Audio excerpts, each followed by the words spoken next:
জাতিসংঘ বাংলাদেশ সেনাবাহিনীকে সাবধান করেছিল।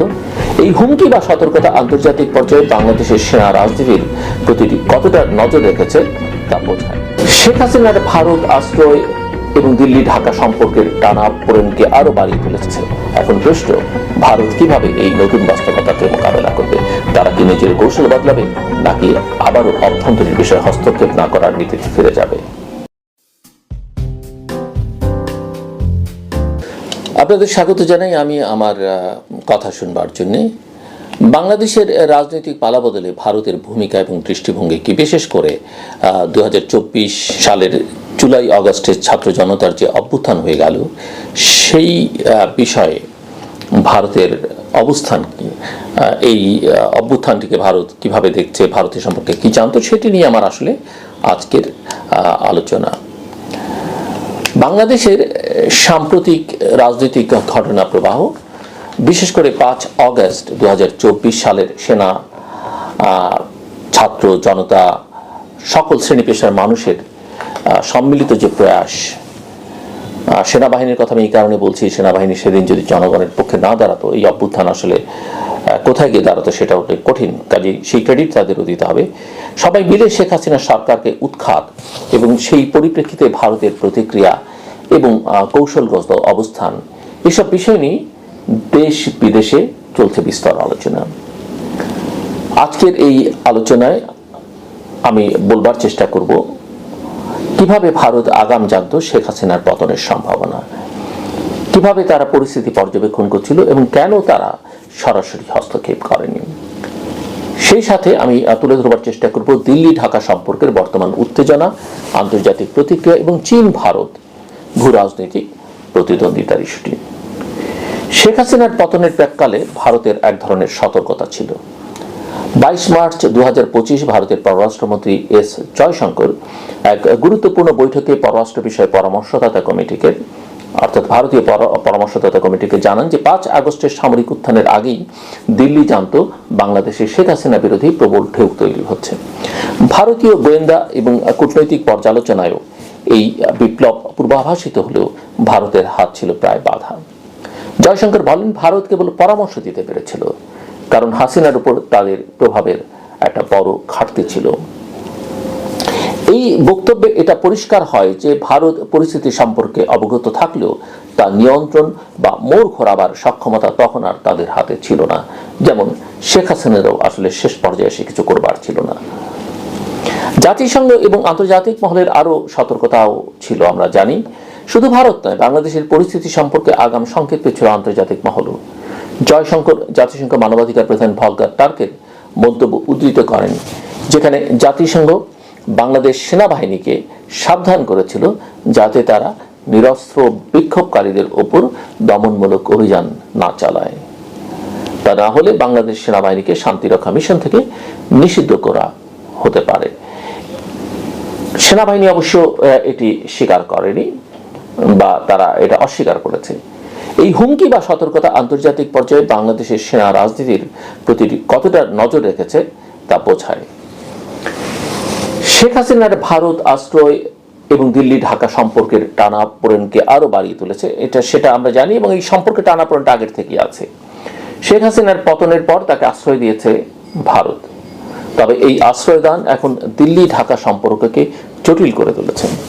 বাংলাদেশের অন্তর্বর্তীকালীন সরকার যখন ভারতের সঙ্গে সংলাপে আগ্রহী, তখন ভারতের এই আশ্রয়দান তাদের নিরপেক্ষতার প্রশ্ন তুলেছে। বাংলাদেশের অন্তর্বর্তী সরকারের চোখে শেখ হাসিনার উপস্থিতি এখন একটা হুমকি বা অস্থিতিশীলতার উৎস। ফলে ভারতের অবস্থানকে এখন বাংলাদেশের নতুন নেতৃত্ব প্রশ্নবিদ্ধভাবে দেখছে। ভারতের ঐতিহ্যগত বন্ধুত্বপূর্ণ ভাবমূর্তি এখন আর আগের মতো নেই। এর মধ্যে অনেক রকমের কূটনৈতিক অগ্রগতি করবার চেষ্টা হয়েছে। সামনে বিমস্টেক সম্মেলন আছে, আমরা জানি। 2024 সালের ডিসেম্বরে ভারত পররাষ্ট্র সচিব ভিক্টর মিস্ত্রিকে পাঠিয়ে অন্তর্বর্তী সরকারের সঙ্গে প্রাথমিক যোগাযোগ করে। তবে 2 থেকে 4 এপ্রিল ব্যাংককে বিমস্টেক শীর্ষ সম্মেলনের ফাঁকে প্রধানমন্ত্রী মোদী এবং প্রফেসর মোহাম্মদ ইউনূসের মধ্যে সম্ভাব্য আনুষ্ঠানিক বৈঠক নিয়ে এখনো চুপ মন্ত্রণালয়। এই নীরবতা কি কৌশলগত নাকি পরিস্থিতি আরো জটিল, এই প্রশ্ন ঘুরপাক খাচ্ছে কূটনৈতিক বিশ্লেষকদের মধ্যে। সম্ভবত ভারত এখনো নতুন সরকারের সঙ্গে সামগ্রিক সম্পর্ক পুনঃস্থাপন বিষয়ে দ্বিধায় রয়েছে। এখানে আবার চীন একটা বড় ফ্যাক্টর এবং এক ধরনের ভূ রাজনৈতিক প্রতিযোগিতার কথা আমরা জানি। চীনের সঙ্গে ভারতের এখানে যুক্তরাষ্ট্র আছে বড় শক্তি হিসেবে। এখন ভারতের জন্য আরেকটা বড় চ্যালেঞ্জ, যেটা আমি বলছিলাম যে বাংলাদেশে চীনের ক্রমবর্ধমান প্রভাব। অধ্যাপক ইউনুস চীন সফর করেছেন, একাধিক দ্বিপাক্ষিক চুক্তির প্রস্তুতি ছিল এবং সেখান থেকেই ভারত বিচলিত, অর্থাৎ ওই সফরের আগে থেকেই ভারত বিচলিত। বিশেষ করে চট্টগ্রাম ও ঢাকা থেকে চীনের মধ্যে সরাসরি বিমান যোগাযোগ যে চুক্তি, সেটা ইঙ্গিত দিচ্ছে চীন বাংলাদেশকে আরো ঘনিষ্ঠভাবে নিজের কৌশলগত বলে টেনে আনতে চাইছে। জয়শঙ্কর অবশ্য চীনের প্রসঙ্গ তুলে বলছেন যে চীন প্রতিপক্ষ নয়, প্রতিযোগী। তবে এই বক্তব্য ভারতীয় কৌশলগত সমাজে যথেষ্ট পরিমাণে বিতর্ক তৈরি করেছে। ভারতের রাজনৈতিক সীমাবদ্ধতা এবং ভবিষ্যৎ কৌশল আসলে কি?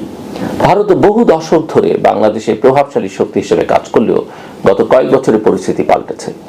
শেখ হাসিনার উপর অতিরিক্ত নির্ভরতা, আওয়ামী লীগের এখন নায়কতান্ত্রিক শাসনের প্রতি ভারতের নীরবতা এবং গণতন্ত্র পুনঃস্থাপনে কার্যকর ভূমিকা না নেওয়ায় ভারত তার অবস্থান হারিয়েছে।